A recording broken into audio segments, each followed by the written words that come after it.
po muna ay saglit na manalangin. Aming Ama at aming Diyos, aming Panginoon, sama-sama po kaming nagpapakumbaba sa iyong harapan sa mga oras na ito. At minsan pa aming hinihiling na tulungan mo po kaming lahat na maunawaan namin ang aming pag-aaralan. Dalangin namin na ito ay hindi lamang po maging bahagi ng aming kaalaman o karunungan, kundi ang amin pong matututunan at mapapakinggan sa gabing ito ay maibahagi po namin sa mga taong nangangailangan nito. Kaya tulungan mo po ako, ang iyong lingkod na tagapaghatid at tagapagpaliwanag, na mai-deliver ko ito ng maayos. At ganun din po ang aking mga kapatiran na nakikinig sa mga oras na ito ay kanilang lubusang maunawaan. Maraming salamat sa bawat isa po na dumadalo sa mga oras na ito. Pagpalain mo po sila, Panginoon, sampu ng kanilang mga mahal sa buhay. Sa iyo po ang papuri, pagsamba at pagdakila sa pangalan ni Yeshua. Amen and amen. So tinatalakay po natin sa pag-aaral na ito ay what is the gospel? At tulad na nga po ng nasabi ko nung una, ito ay review lesson na lang para sa inyong lahat. At ang intention natin, kaya natin binabalik-aralan ito upang sa ganon ay ma-refresh ang ating mga memories at bahagi po ito na para tayo ay ma-equip upang ito ay ating ma-share sa mga taong dinadala ng Diyos sa ating buhay. Maging kamag-anak man yan, kaibigan, kapitbahay, kaopisina, kaklase, o sino man kahit totally isang stranger. At napakahalaga po nitong mensaheng ito dahil ito ay may kaugnayan sa buhay na walang hanggan. No? Ito ay may kaugnayan sa kapatawaran ng kasalanan ng tao. Kaya tayo po ang inatasan ng Diyos upang ito ay ating maipamahagi, ito ay maipalaganap para sa ikaliligtas ng sangkatauhan. Sa ating pong pag-aaral noong nakaraang Biyernes ay tinalakay natin kung ano ang repentance. Again, as I have said, ito po ay just a review lesson para sa inyong lahat. At ang repentance po sa ating napag-aralan, ito yung total turnaround ng buhay ng isang tao. At ito po yung isa sa napaka-importanting mensaheng dapat nating ibinabahagi sa mga tao na sineshare natin ng salvation. Na dahil dito nagsisimula ang lahat, na sila ay tumalikod sa kanilang kasalanan at sumunod sa mga kautusan ng Diyos at pamuhay ng malayo sa kasalanan at sumusunod sa utos ng Diyos. At dito po tayo nagtapos, kung di ako nagkakamali, ay ito yung ating huling mga talata na ating pong binasa, no? At sabi nga sa Matthew, balikan ko lang po ulit. Sabi po dyan sa John 14:10, diyan po sa John 14:10. O balikan ko lang muna saglit yung nakaraan po natin na sa Matthew 28:20 ay nakita po natin na kinumisyon ng Panginoong Jesucristo ang kanyang mga disciples upang to make disciples, no? At ang kanyang bilin, in making disciples, they have to teach them to observe all that He has commanded them to do, no? So, ang utos ng Panginoon, based on Matthew 28, is to teach them and to observe everything that He has commanded them. No? Teach them and to observe everything. So, let's go over these two things in detail so that we are actually doing what was commanded in the Messiah's Great Commission. Yun yung tawag natin doon sa Matthew 28, you know? First, a disciple must be taught. Kasama po yun. Kailangan turuan sila. Kaya nga, ini-equip po kayo upang nang sa ganon ay makapagturo kayo. Not necessarily parang isang Bible teacher, but ito ay mga basic lesson na anybody can teach this. Anybody can share this. Like for example, yung repentance. No? So not only that we must teach them, but we should also tell them to observe everything that Jesus have commanded. So we must teach, or else the follower won't know what exactly he is supposed to follow. That's the importance of teaching. And secondly, we must teach people to obey, or in other words, to observe. So this is at the very core of walking out our faith. No? Faithfulness to Christ is evidence as obedience to Him. Okay? In John chapter 1 verse 6, John says, if we say we have fellowship with Him while we walk in darkness, we lie and do not practice the truth. So, we are told to observe everything. And He does not give us the option of picking and choosing which things we want to obey. Ang sabi po dyan, to observe everything. Pag sinabi po nating everything, that would include the whole law of God, the Torah. Kasi nakita natin sa pag-aaral na po natin, nakita natin ang itinuro ng Panginoong Jesucristo is yung Torah. Everything Moses wrote, and consequently, everything Yeshua practiced as truth and as our example. So, obeying everything Yeshua taught would be everything that Yeshua taught and practiced. So ano nga po ba yung tinuro ng Panginoong Jesucristo at ano yung kanyang pinractice? Wala po tayong makikita sa Biblia na itinurong iba ang Panginoong Jesucristo at kanyang pinractice, kundi po yung kung ano yung isinulat ni Moses, which is the law of God, no? Or kung tawagin natin is the Torah. So yun po yung commandments niya. Yun po yung dapat nating sundin. At yun ang dapat nating ituro sa sineshare natin na dapat nilang sundin. Now, in John 14:10, sabi diyan, do you not believe that I am in the Father and the Father is in me? The words that I say to you, I do not speak on my own authority, but the Father who dwells in me does His works. And also in John chapter 12 verse 49, or I have not spoken on my own authority, but the Father who sent me has Himself given me a commandment, what to say and what to speak. So, we cannot pick and choose what the Father taught. It is all written down. Nakita na, kaya mapalado tayo dahil na tatalakay natin ang Torah at natutunan natin kung ano mga kautusan ng Diyos at kung ano yung mga principle na itinuturo niya sa atin. Kaya sabi nga po doon sa Matthew chapter 5 verse 17, ito po mismo yung tinuro ng Panginoong Jesucristo sa kanyang mga disciples. Sabi niya, do not think that I have come to abolish the law or the prophets. So ang tinutukoy niya rito is the Torah, no? Sabi diyan, do not think that I have come to abolish the Torah or the prophets.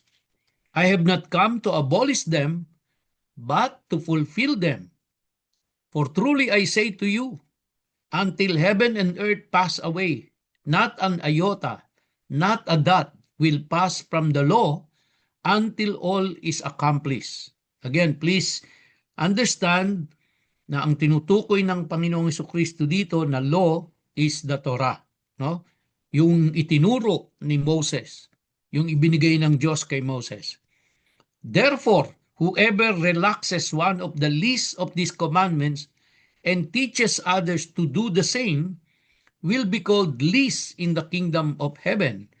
But whoever does them and teaches them will be called great in the kingdom of heaven.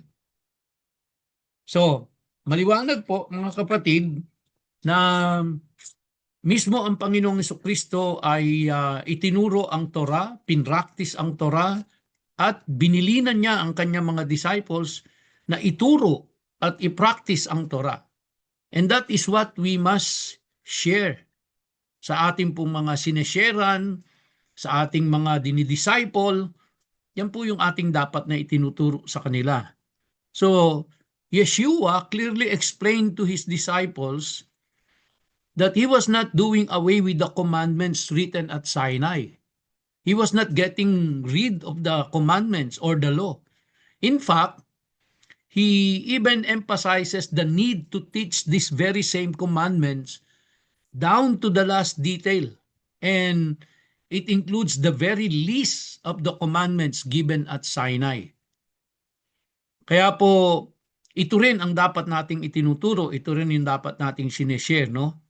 So the Great Commission then is Messiah's charge to his followers to make disciple for him by baptizing the repentant ones and teaching them to obey all the commandments of the Lord. So the true disciple po, mga kapatid, will always desire to forsake transgressing the law of God. Kung totoong ikaw ay tagasunod ni Kristo, ang desire ng puso mo ay wag i-violate ang batas ng Diyos, kundi ito ay sundin. At ang desire ng puso mo is full obedience to all the law and commandments God gave at Sinai. Now, let's move on to the eternal gospel. I know it was part of the group discussion. I do not know kung kayo po ay umabot doon sa question na about eternal gospel. But let's talk about it, no? Ang eternal gospel po, the designation eternal gospel is found in the book of Revelation. Ito po ay nasa Revelation chapter 14 verses 6 and 7. Sabi diyan, "Then I saw another angel flying directly overhead with an eternal gospel to proclaim to those who dwell on earth, to every nation and tribe and language and people. And he said with a loud voice, 'Fear God and give him glory, because the hour of his judgment has come, and worship him who made heaven and earth, the sea and the springs of water.'" So mga kapatid, hindi lamang po dapat itinuturo natin kung ano ang repentance, hindi lamang pagkatapos nila mag-repent, sila ay i-water baptize, and then tapos i-disciple natin, no? Hindi lamang po i-disciple natin sila para pagkatapos ay turuan silang sundin ang utos ng Diyos. Kaya itinuturo natin kung ano ang mga utos ng Diyos at tinuturo natin sa kanila na ito ay sundin nila. Hindi lamang po yun, kundi katulad po dito sa Revelation 14:6 and 7, dinefine dito kung ano yung eternal gospel. At ito po ay fear God and give him glory. So ulitin ko lang po yung Revelation 14:6 and 7. Basahin lang natin ulit. "Then I saw another angel flying directly overhead with an eternal gospel to proclaim to those who dwell on earth, to every nation and tribe and language and people. And he said with a loud voice, 'Fear God and give him glory.'" So, dalawang bagay po. Fear God and give him glory, which means to worship God, no? to fear God, and to worship God. So the eternal gospel is here detailed as consisting of two components: fearing God and worshiping the Creator. Now, given that this gospel proclamation is eternal, his message is one which has always and will always be proclaimed, including during the present age. Kaya makita natin, no, sa Revelation, even in the last days, the gospel will be proclaimed. So the message of fearing God and worshiping the Creator must be for Yeshua's disciples also, because it is eternal according to Revelation chapter 14, no? So ano po ba ibig sabihin ng fearing God? Ano ba ang what does it consist of? So we find the command to fear God scattered throughout the Torah. Nakita na ho natin yan in Genesis, Exodus, Leviticus, na fearing God is all over the scriptures, no? And ano ba ibig sabihin nito? To fear God means to respect His ability to do the good things He promises and to do the bad things He has promised toward the disobedient. Very simple ang ating pong pinag-aaralan sa Torah, no? Obey and be blessed, disobey and you will be punished. So, kaya kung isa-summarize natin yung pinag-aaralan natin sa Torah, makikita po natin na if you obey the Lord, you will be blessed. If you disobey the Lord, you will be punished. No? And to fear God means to obey the Lord. And if you obey and if you fear the Lord and if you follow the Lord, then you will be blessed. But if you disobey the Lord, then there will be some consequences, no? So fear of the Lord springs from the knowledge of His will. Kaya mahalaga po yung pag-aaral na ginagawa natin ng Torah at itong every Friday, because yung fear of the Lord ay saan ba nagmumula yon? It springs from the knowledge of His will. At ano ba yung will ng Diyos? Yung kanya pong mga utos, yung kanya mga batas, yun yung will niya . At kung alam po natin ito, nagbubunga ito ng fear of the Lord. And of course, mahalaga po doon na hindi lang natin alam ito, kundi ito po ay ating nauunawaan na kung ano ang sinabi niya ay gagawin niya. Pag sinabi ng Diyos, gagawin niya.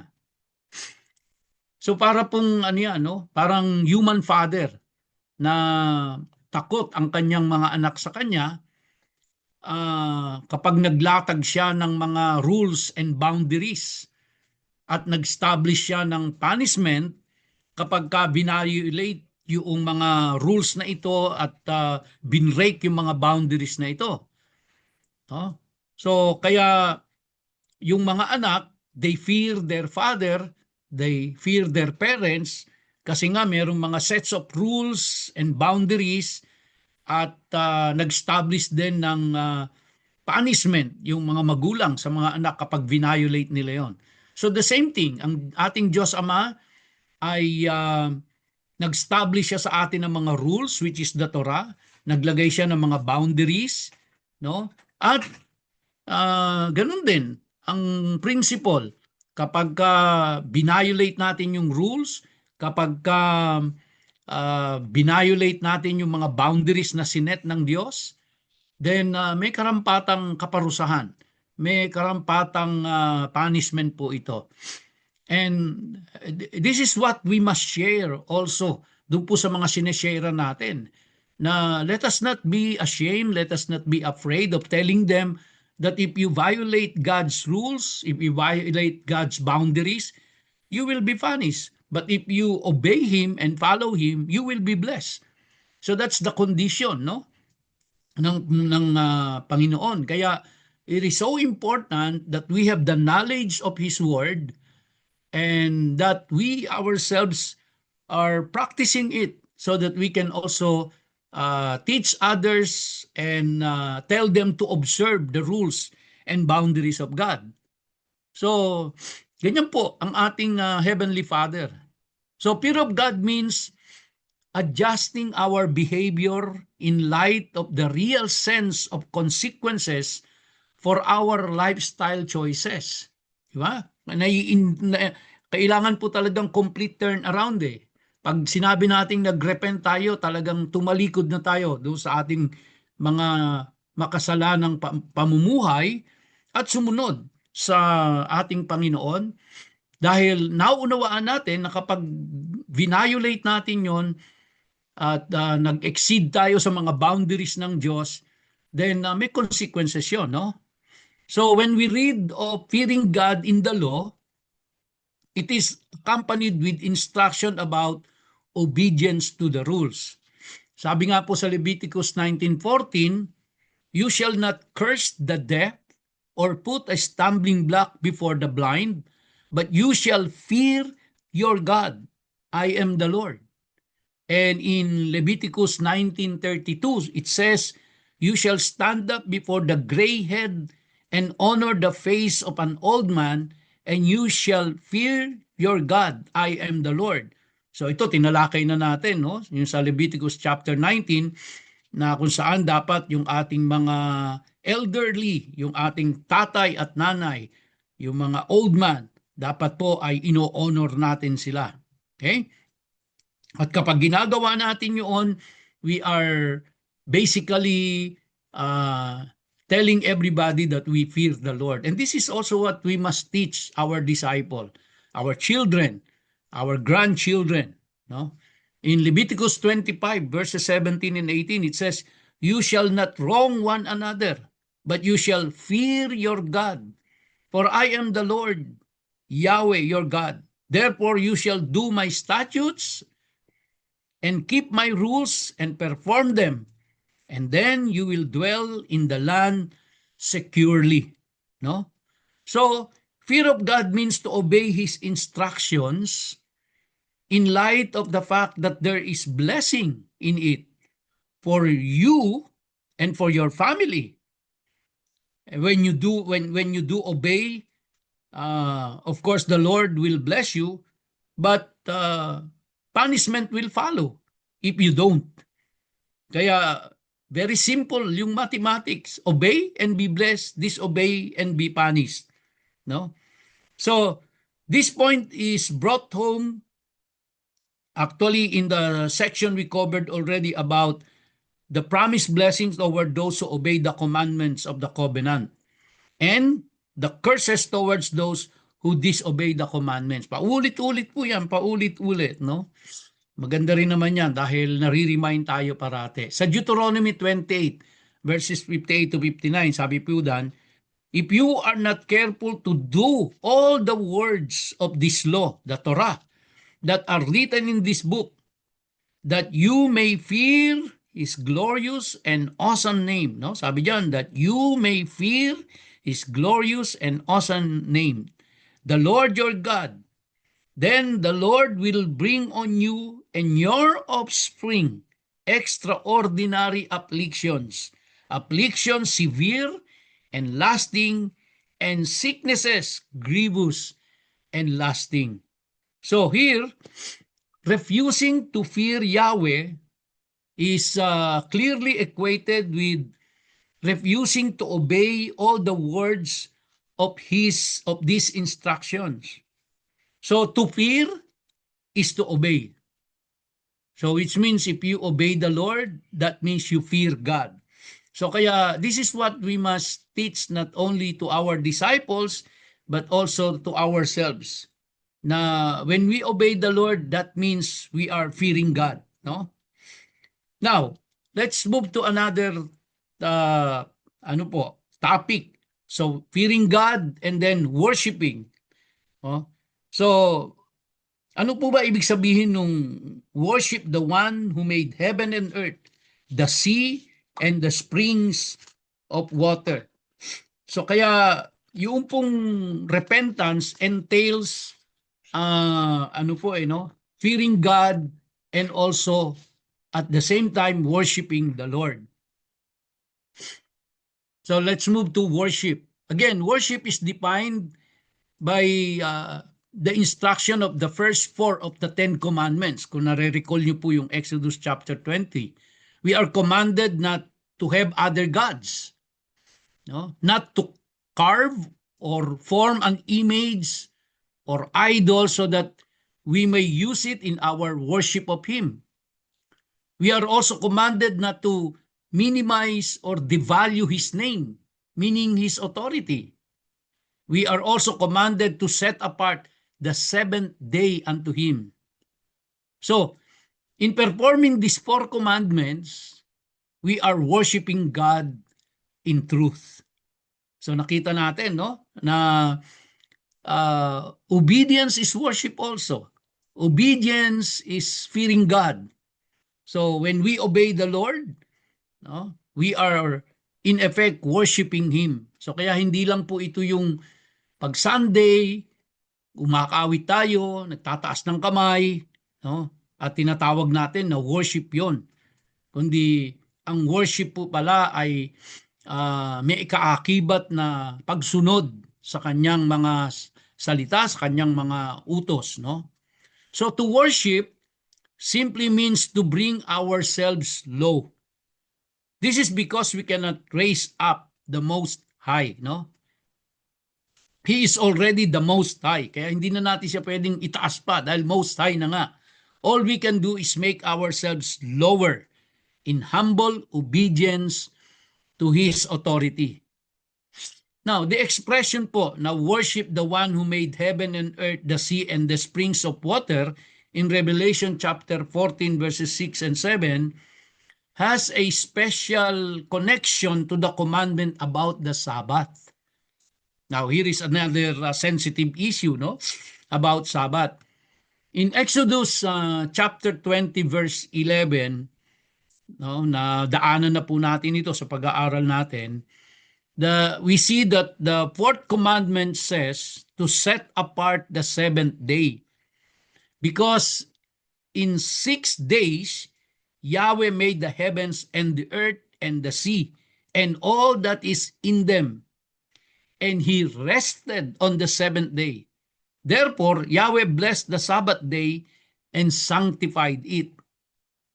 So, worshiping the one who made the heaven and the earth and the sea can only properly be done by setting apart the seventh day as a Sabbath unto Him. Because the very act of doing this calls to mind that He is the one who made heaven and earth and sea in 6 days. So, the eternal gospel, mga kapatid, is evidently a call to obey the eternal commandments of God. On the day after man was created, God gave him the seventh day to be set apart as a day of rest. So this convention is proclaimed eternally. The seventh day will always be the day God calls His people to stop working and to rest with Him. I know, ano ito, very challenging sa ating lahat, no? So, pero we must try our very best, mga kapatid. Kung magagawa po natin talaga to observe the Sabbath, to rest, no? Gawin ho natin. At yun ay bilang pagsunod sa ating Panginoon. So, in conclusion, mga kapatid, the gospel includes the death, burial, and natakban. The death, burial, and resurrection of Christ. But it is much more than that. The scripture have always been proclaiming the gospel, mga kapatid. Oh. Next, the gospel is the good news that God is doing a work of redemption to buy back sinners and draw them to himself. What else? Bakit ayaw kong lumipat?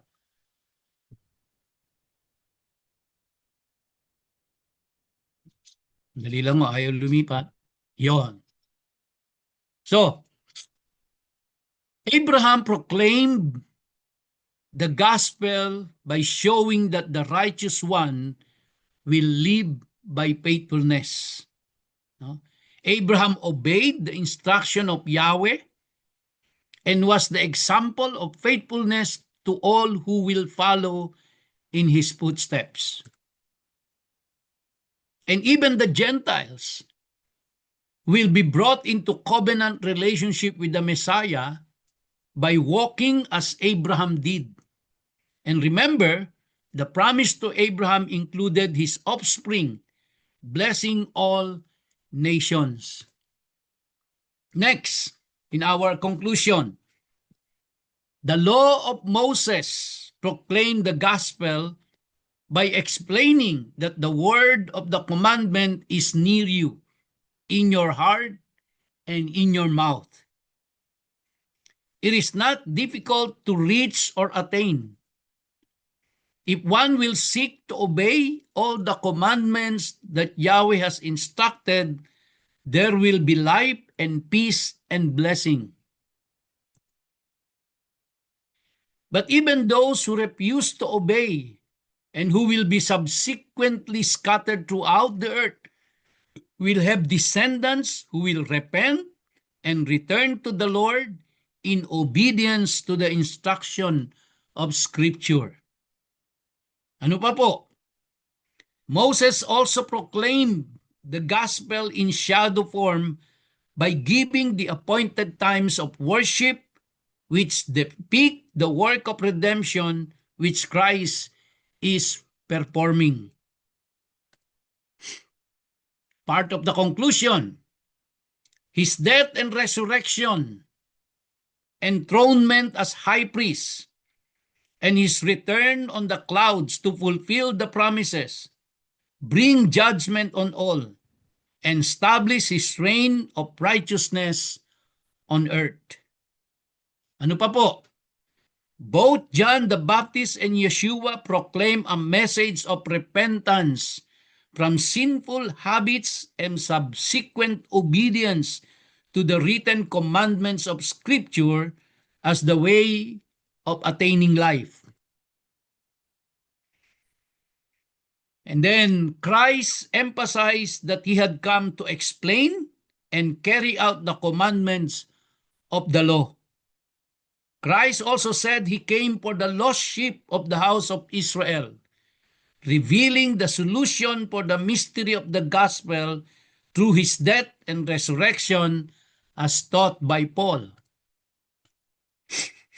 Ilang points pa po sa ating conclusion. The Apostle Paul proclaimed the gospel, emphasizing the need to bring about the obedience of faithfulness among all the Gentiles. Peter and John likewise emphasized that a proper relationship with God is evidenced by compliance with the commandments. So, this is the eternal gospel. It's the gospel that Moses and all the prophets taught. The gospel that Yeshua preached, and the very same gospel that Paul and the rest of the followers of Yeshua taught, that the Messiah's work of redemption has provided everlasting forgiveness and pardon for sin, for all who will turn from that sin, meaning repent and have a desire to walk in righteousness. So, ano pa po mga kapatid? It's only by Yahweh's grace that He made a way for the salvation of humanity. The gospel message includes us being saved by grace through our faith. So mga kapatid, as fellow brothers and sisters in Messiah, we urge you to take all of this very seriously. Since these things are relating to our awesome God, Yahweh, who deserves every bit of our attention and our sincere desire to understand His word and His ways. I encourage you, brothers and sisters, to test everything we have said to Scripture. Never, never take a man's word for truth, but test it to the only established truth we have, which is God's word. This is what we are accountable to at the end of the race. Show yourself approved and study the Scriptures. Have an answer for every question.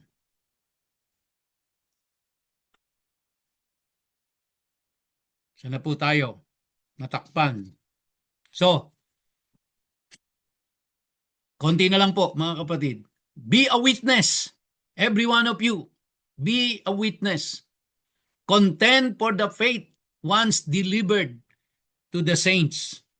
Seek out His ways and His ancient path.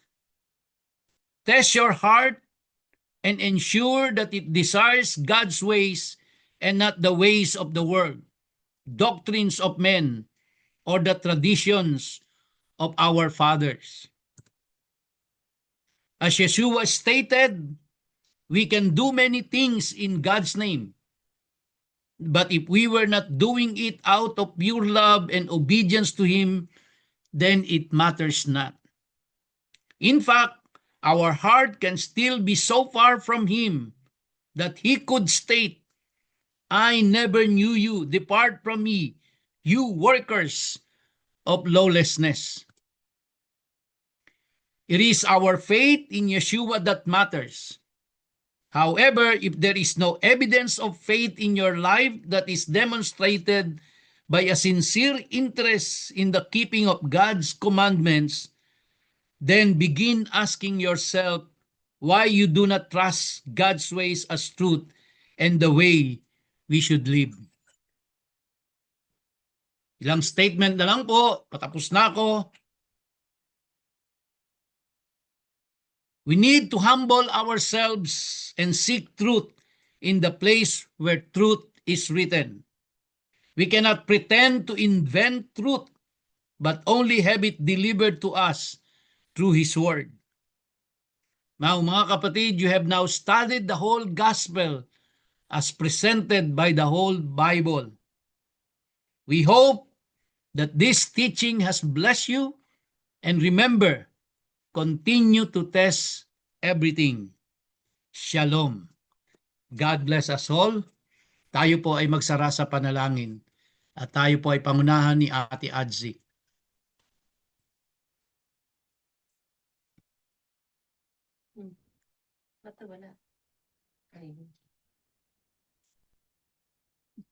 Ate Adz.